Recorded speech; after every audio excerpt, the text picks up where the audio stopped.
problem-solving, community-oriented, shows professionalism and integrity, is a team player, is accountable, and is a good steward.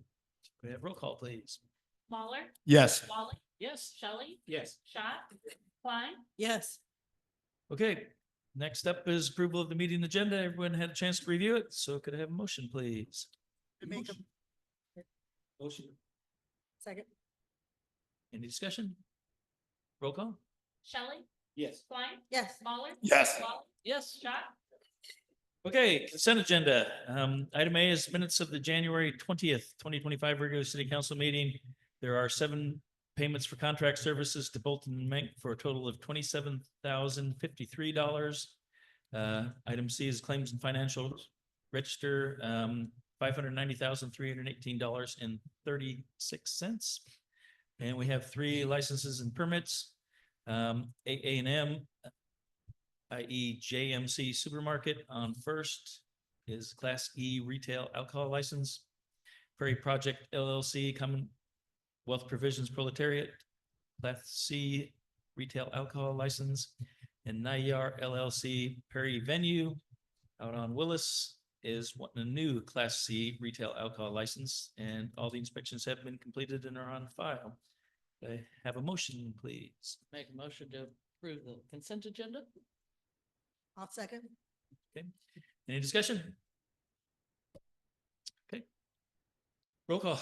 Wally, Yes. Klein, Yes. Shelley, Yes. Mahler, Yes. Okay, city administrators reports then. All right, well, had a couple of things last time we met. We did have another Perry Next strategic plan meeting and took that a little bit further, so excited that that's getting more and more along the way. Looking to have some of the additional advisory committee meetings later in the month of February. So some of you should have gotten an email to serve on some of those subcommittees. So be on the lookout, but that project is continuing to progress. So another thing, I think not this past weekend, but the weekend before was the Bike Expo down in Des Moines. And they had I think, inaugural Bike Expo banquet after the Bike Expo, and the chamber had a table there. So Maddie and I went down and joined them for that. It was kind of a nice event and got to learn more about Iowa's bike stuff. So that was all very good. And then this week, on Wednesday, the leadership team has our quarterly retreat where we'll set some goals and rocks for the next quarter. So most of us will be out for the majority of that day on Wednesday. So, and then I sent an email at some point about my family stuff and the new one we're expecting. So I'll be out and then in and out, but let me know if you have any questions while I'm trying to navigate adding another human to the world. So, but yeah, any questions for me? All right. Okay, thanks, Ben. Mayor, council comments. Just wanted to thank everybody that helped set up another good burr ride. The wind wasn't nice, but the weather wasn't too bad. And so it was a good, successful ride, I thought. So anyone on the council have anything they'd like to bring up? Okay, there being none, we'll move on. Next is open forum. Speakers will be asked to step up to the microphone and state their name and address for the record. Individuals speaking will be given 3 minutes to address the council. Are there any open forum requests?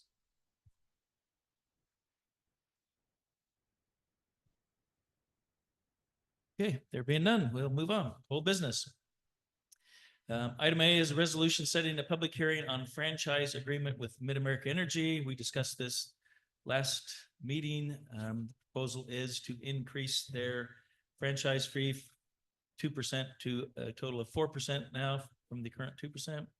And then this would need to be published after the we would publish notice of public hearing for, and the meeting would be next council meeting. And we already have, I think, two public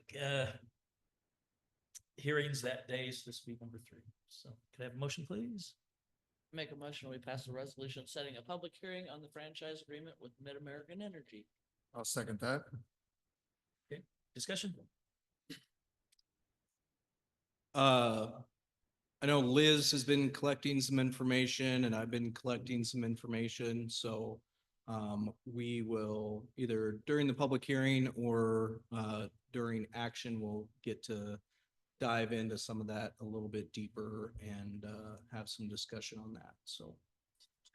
And I just want to note that this is also a 25-year agreement because it's set to expire in April.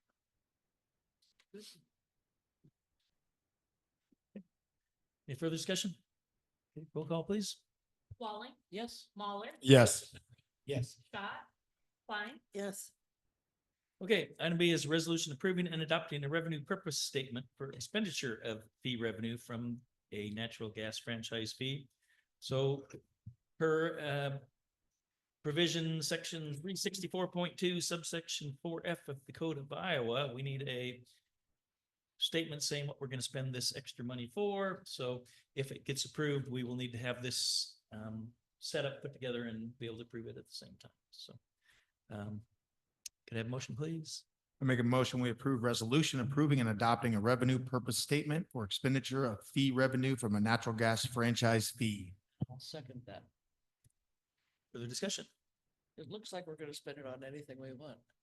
it's very generic. It's pretty General fund, right? general language, but Yes. yep, historically, it's always gone into the general fund.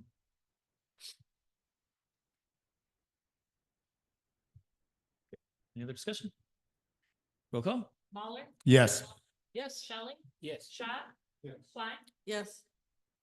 Okay, and then the last item of old business, item C is approval of change order, not changer order number 2 for Frog Creek Restoration. It's actually a decrease in the amount of $75,974.06. It balances the order for quantities installed to date and would not be utilized in the spring when they come back to finish their seeding. So it also extends the completion date to May 16th of 2025. May I have a motion, please? Motion to approve item A, approval of new parks and C. recreation C. advisory board. C, item C, excuse me. Approval of change order number 2. I'll second that. Okay, Thank you. discussion?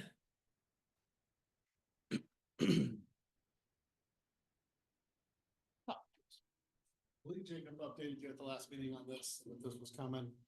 We've been working with the contractor on closing out certain phases of it. There's some warranty work they still need to do. There's some live plantings, those kind of things. But in general, as we're getting closer to closing out the grant, we wanted to start to make sure we had all the boxes checked, make sure we met the requirements for that. So that's partially what you see here. Most of the reduction actually is in the Class E riprap. We want to make sure as we put that project together, there was plenty to support what we need for the ripples and all those all the way through. We do have a little bit of quantity reserved out of the riprap for that in the spring for some reconstruction of pieces and some warranty pieces. We want to do a little different. But in general, feel pretty confident in reducing quantities and closing out portions of the project at this point. Unless we have a flood in the spring. Right? Don't jinx us. Not gonna be any snow runoff, that's for sure. No. Okay. Any other discussion? Roll call, please. Shelley, Yes. Klein, Yes. Mahler, Yes. Yes. Scott, Okay, on to new business. Item A, approval of a new Parks and Recreations Advisory Board member. Vicky has volunteered to replace a person that is retiring from the board, and the attorney has said that that would not be a conflict of interest for her. And so it would be a 3-year term that would end on February 5th of 2028. So can I have a motion, please? Make a Motion to mo- approve item A, approval of new parks and recreation advisory board member. I'll second that. Any further discussion? Thank you, Vicky. Yes. Okay, we'll have roll call. Shelley, Yes. Walling, Yes. Waller, Yes.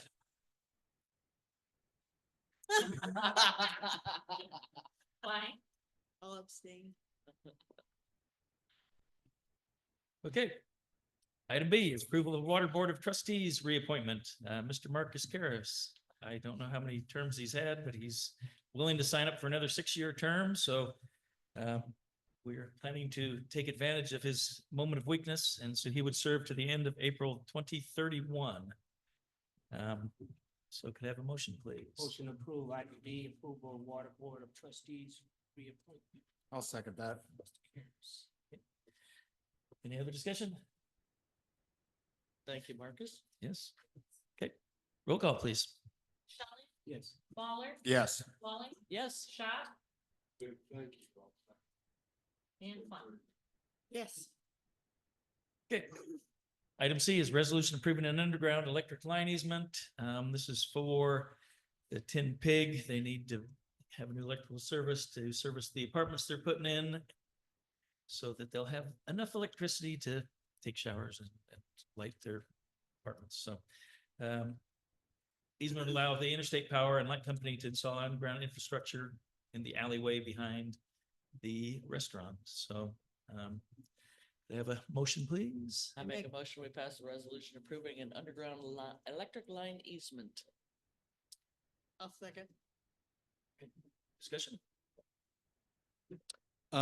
So there's been a few versions that we've been through on this, over the lifespan of the discussions with Alliant and the Tint Pig. But ended up with, needing a on-the-ground transformer to service the Tin Pig as well as other future development or buildings in that area. So this is actually going to be a little nook in the parking lot area of First and Warford, where we'll be doing that reconstruction. So we've been working with them to make sure there's enough space for them to have it basically in a future bump out of that parking lot. So where's the transformer gonna be? On the east or the west side of the alley. And it'll be right where like the center of the new parking area will be. Okay. So With bollards all around it to protect it? at least curb. It's good. We're getting it in before we redo the alleyway there. Yep, Yep. absolutely. That's We a like good to thing. just tear a new one up after we get it put in. Yeah. So how about their water lines? I'm not sure on the timing of that, if they're gonna make do until the street project or if they're gonna do that before. I don't know if. Yep. Has there been any discussion of the aerial in that alleyway in conjunction with this transformer and that? There has been. Okay. And You know how much I hate that. you are not alone, and the offer was that we would get to pay for all of that. And then that also, from what I remember, and Josh and Matt, correct me if I'm wrong, because not all of the buildings have service underground. There would be a number of services that would have to be upgraded and then a trickle effect of other electrical upgrades within the building. So we opted to not pay for that all ourselves to do their infrastructure work and then not have to pay to upgrade multiple services and kind of the domino effect of all of that. So I have to get my chainsaw out. What you do on your own time is your deal. Chief, you did not. do You can tell them though, when they form ran, we're having a event that goes to the north and to the south. And that's what we go to the south, to go to the north, so it's ready if something did happen. Okay. And those transformers, they have a set frame. It's a large transformer, it'll power a lot, but. Fingers crossed, anyone there. So when you wanna spend money, it'll be there. like that. You could should fit. sponsor I it. just feel like that's all. We could call it the Proletariat Underground Power Project That or, one was not that good. okay. Okay. Any further discussion? Roll call, please. Walling, Yes, Klein, Yes. Shelley, Yes. Mahler. Yes. Okay, item D is resolution approving a request for proposal for properties acquired through the 657A10 process. There are 3 properties in Perry that we took over because they were derelict and no one was taking care of them. And we want to put out an RFP to put those into somebody's hands that can do something useful with those properties. So could we have a motion, please? Make a motion, we pass the resolution approving the request for proposal for properties acquired through this 657A10 process. I'll second that. Discussion. Where are these properties located? Molly will tell us. I will tell you that. So it's 2512 Lucinda, 1918 West Fourth Street, and 825 West Sixth. So we acquired all of them through 657A in September of last year. So now we're ready to dispose of them. They are all zoned RD, so residential duplex. So our request would be for whoever is the selected applicant to do either a single family home or a duplex there. But we'll open that tonight, and then pending approval, that'll close early March. And then hopefully, once we meet with the committee, we'll dispose of everything by the end of April, early May. Yeah, 1918 West Fourth. Mhm. So do we think they're able to be fixed up or is it a complete tear down and rebuild? Yep, so the 2512 Lucinda and the 825 West Six are really bad shape. So we would request that those get torn down and then reconstructed with either a single family or a duplex. The one on Fourth Street, we did have our building official do kind of a rough inspection. His recommendation would be to remove, but it's also from a previous hoarder home, so it's kind of hard to look at the details from the surface level when everything's just Full. cluttered. Yeah, so that one does have flexibility. We do recommend that whoever's going to put in a proposal do a tour and look at the property, and we would open it up for them as well to kind of gauge that. Any storage war opportunities there? We could open it up and sell the contents for the highest bidder. Hopefully, no. Who knows? You never know what you're gonna find. Yeah, that's true. Okay. Any other discussion? Okay, we have a roll call, please. Mahler, Yes. Yes, Shelley, Yes. Schott, Yes. Klein. Yes. Okay, item E is a 4th property that was acquired at the same time, but the adjacent property owner would like to purchase this one. So it's a resolution setting a public notice for disposal of public property by sale within the city of Perry.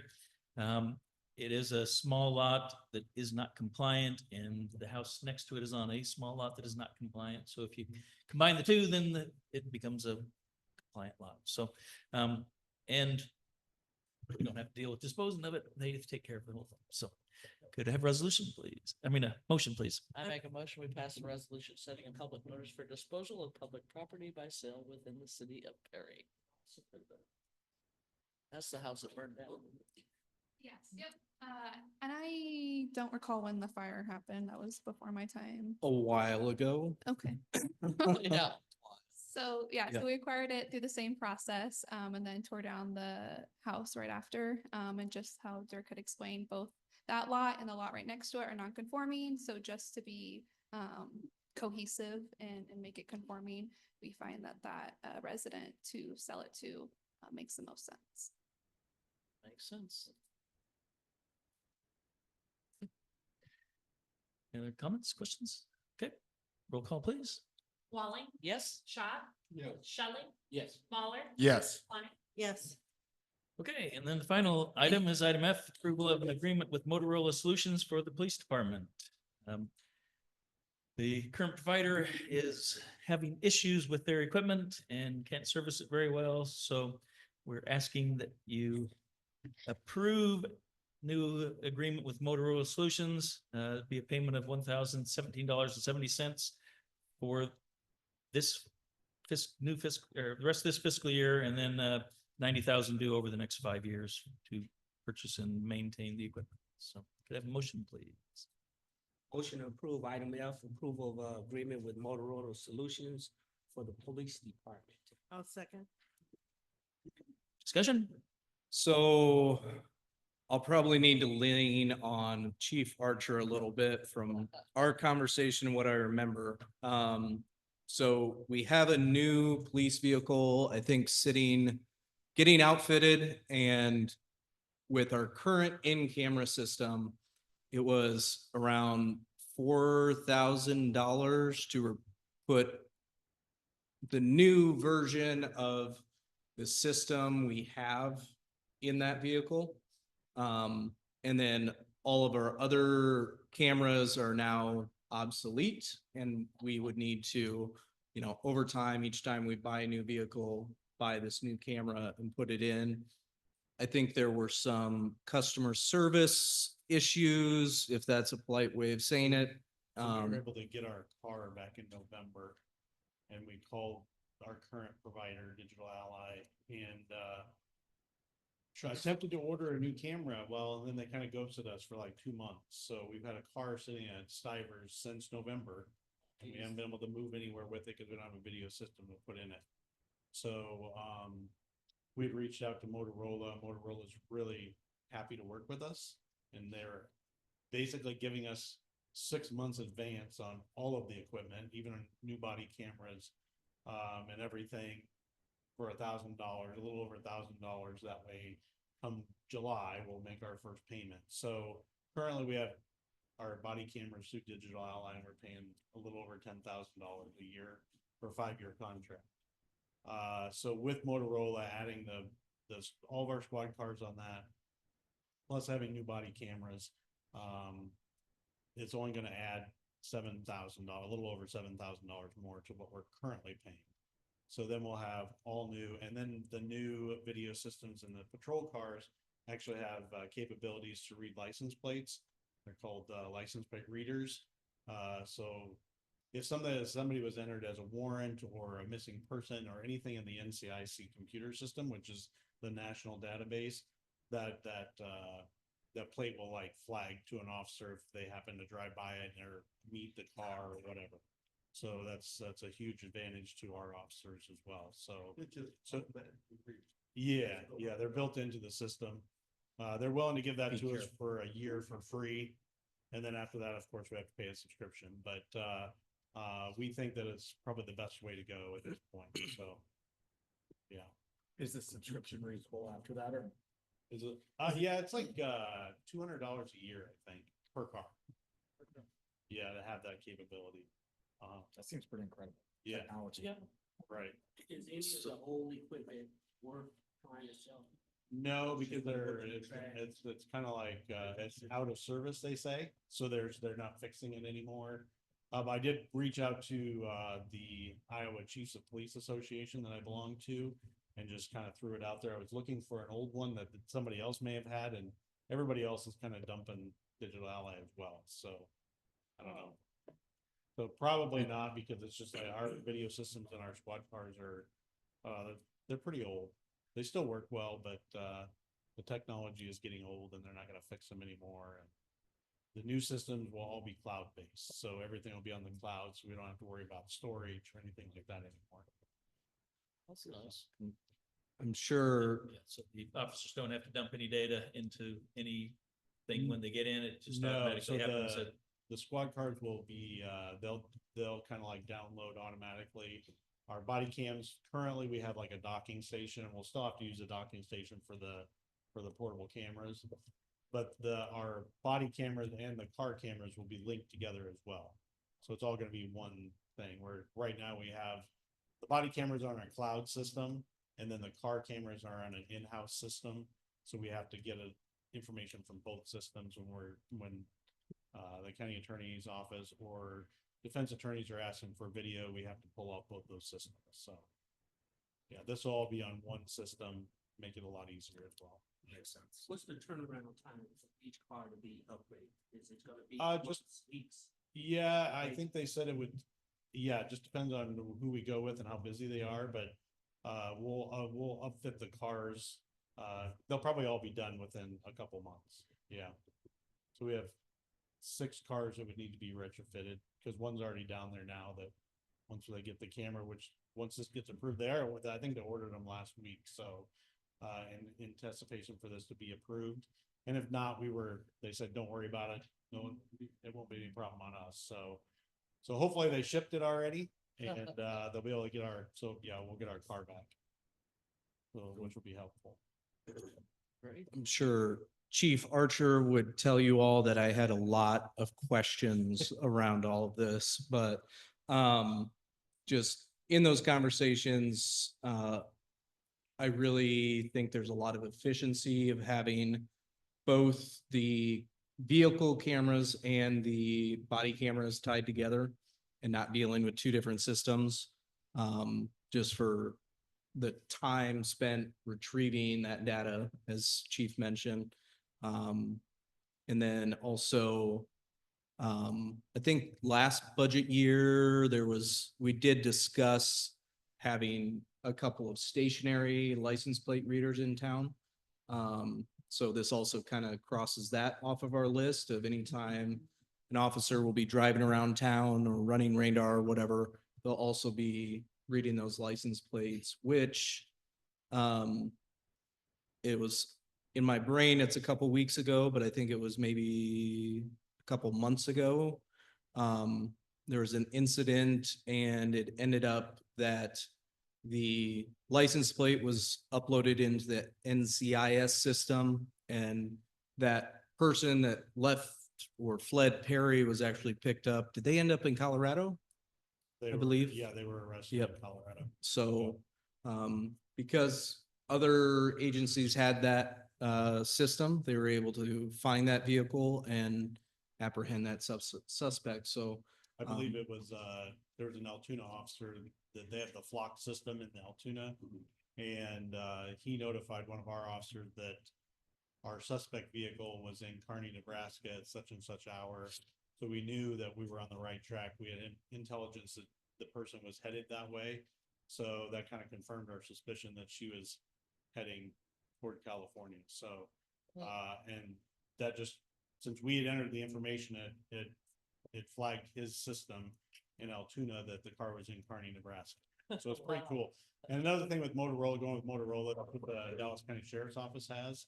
So any data that they would have would interact with our data. And then Des Moines Police Department also has Motorola. So all that information on the Motorola system gets shared between the agencies.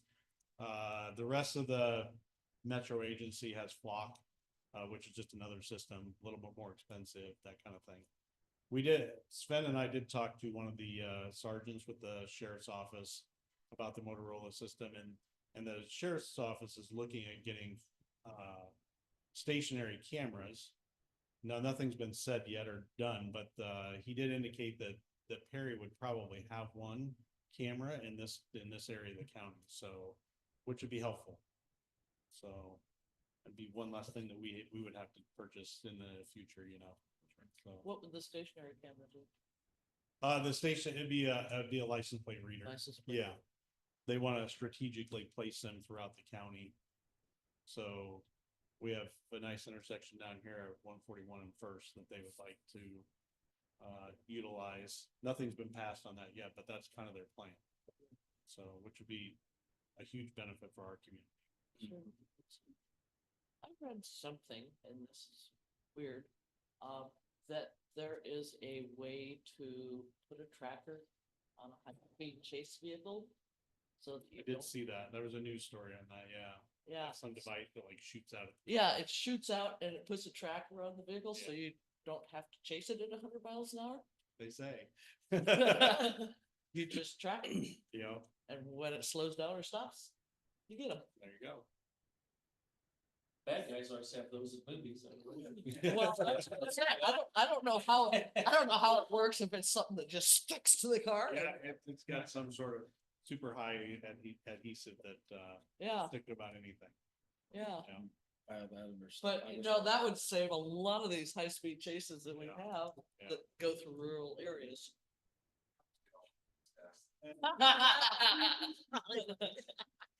Take all the fun away from it.